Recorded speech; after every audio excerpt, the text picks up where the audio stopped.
Day, though, but let's talk to criminal defense and constitutional attorney Pate about this first and foremost. So as we look ahead to what happens, we know that Dylann Roof is representing himself. What is the chance he will take the stand? I think there's a good chance of that. I think it's clear from the beginning of this case, well, from the beginning of the crime, that Dylann Roof had a message he wanted to send. We saw the manifesto that he wrote. His reason for going in there obviously had to do with his beliefs relating to white supremacy, and he echoed those beliefs in his taped confession. So for him to have the opportunity, that kind of an audience there in open court, to get his views exposed, I anticipate we're going to see him testify. This is a death penalty case. Do you think he should die based on what we know thus far? There's no question about guilt or innocence. I mean, he confessed almost as soon as they arrested him. This trial was never about guilt or innocence. The lawyers that are there to represent him, to stand by him, have already told the jury, you're probably not going to hear any evidence from us, no witnesses. There's not a question of whether or not he did it. What is the right penalty for something like this?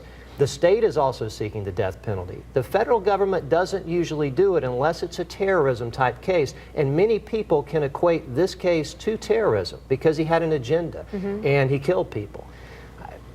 Personally, I'm not an opponent of the death penalty in every case, but this guy obviously has some mental illness problems.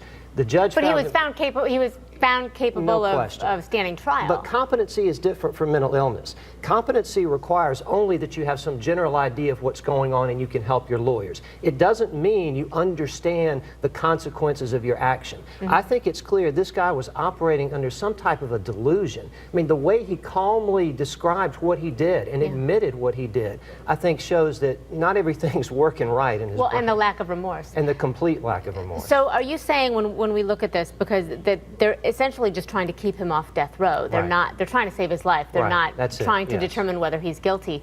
Why did it even go to trial? Was there another way to do this? Absolutely. I mean, if the federal government and the state, because they're also pursuing a case against him, had agreed that he could simply serve his sentence in prison for the rest of his life and they took death penalty off the table, there would have been no trial. But the federal government refused to do that. They said, we're going to try him, we're going to seek the death penalty because this is one of those kinds of cases where we just feel it's the appropriate thing to do.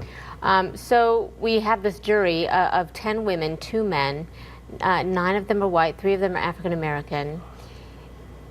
Do people often have a hard time sentencing someone to death? Because the jury is going to make that determination. Absolutely, yes. They do? Oh, I think so. I hope so. I mean, it's the ultimate sentence. And the guilt or innocence phase is separate. So once they get past that, then they will consider whether or not death is the right sentence in this case. And in the sentencing proceeding, you're going to hear more about Dylann Roof, his family, his upbringing, some of the ideas that he became exposed to over the internet. And the jury will have to determine, is this somebody who completely is without remorse, no possibility of rehabilitation, and somebody who is dangerous even if we keep him in prison? And that's an argument usually that prosecutors will make. We know he did this. What is he going to do the next time? Is it possible he could injure a guard, another inmate? Sure. So they'll consider all of that in determining the sentence. All right. Pate, we appreciate your insight on this. Thank you so much. Absolutely. All right, so let's take a look.